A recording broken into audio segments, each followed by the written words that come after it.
Si Randy ay isang supervisor sa isang plastic products factory. Ayon sa kanya, siya ay nagtatrabaho magmula alas 7 ng umaga hanggang minsan ay sa pagitan ng alas 9 hanggang alas 10 ng gabi. Napansin daw niyang hindi siya binabayaran ng overtime pay kung kaya't ipinaalam niya ito sa kanyang boss.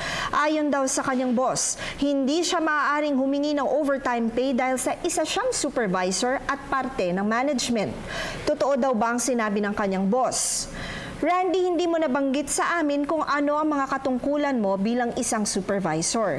Importanteng malaman ito dahil dito natin malalaman sa detalyeng ito kung ikaw ba ay may karapatan na makatanggap ng overtime pay.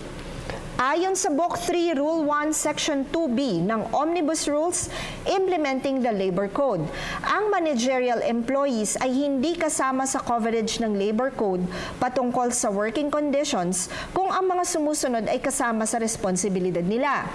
Una, ang pangunahing duty nila ay ang management ng establishmento kung saan sila nagtatrabaho. Ikalawa, sila ang nagpapatakbo ng trabaho ng 2 o mahigit pang empleyado doon.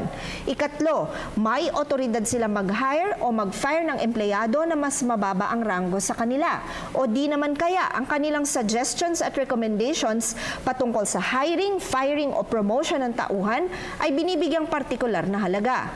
Sa kabilang banda, ayon naman sa Book 3 Rule 1 Section 2C ng Omnibus Rules Implementing the Labor Code, upang maging classified as officer o miyembro ng management o managerial staff, kinakailangan na may otoridad siyang gawin ang mga sumusunod.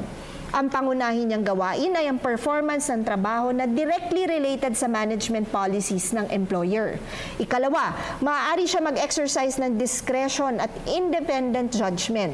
At ikatlo, regularly ay direktang nag-a-assist sa may-ari o manager na namamahala sa management na establishment o di kaya ay ang trabaho niya ay under general supervision work along specialized or technical lines na nangangailangan ng special training, experience o kaalaman o di naman kaya ay gumagawa under general supervision ng special assignments at tasks. At yung mga taong hindi naman kailangan na magtrabaho ng mahigit pa sa 20% ng kanilang oras ng trabaho sa isang linggo sa mga aktibidades na hindi naman directly at closely related sa performance ng kanilang trabaho. Kung wala sa mga nabanggit ang uri ng iyong trabaho, maaari kang makatanggap ng overtime pay. Subalit kung parte ng iyong tungkulin ang mga nabanggit namin, hindi ka maaaring makatanggap ng overtime pay. Tandaan na ang aming opinyon ay limitado lamang sa mga impormasyong inyong ibinigay sa amin at maaari itong mag-iba depende pa sa karagdagang detalye. Malaya po kayong makakakonsulta sa inyong napiling abogado. Patuloy po kayong mag-email sa newscenterptv4@gmail.com. Attorney JJ Jimeno Atienza, ang inyong bisig ng batas. At dyan nagtatapos ang kabuuan at hanay ng mga balita hanggang sa oras na ito. Naway nabigyan po namin kayo ng mga balita at impormasyon. Ako si Princess Abiba Saripo, ilalika, syukran katir. Ako naman si Audrey Goriseta. Magandang araw mula sa Telebisyon ng Bayan. At Audrey Princess, 3 araw na lamang at bagong taon na. Kaya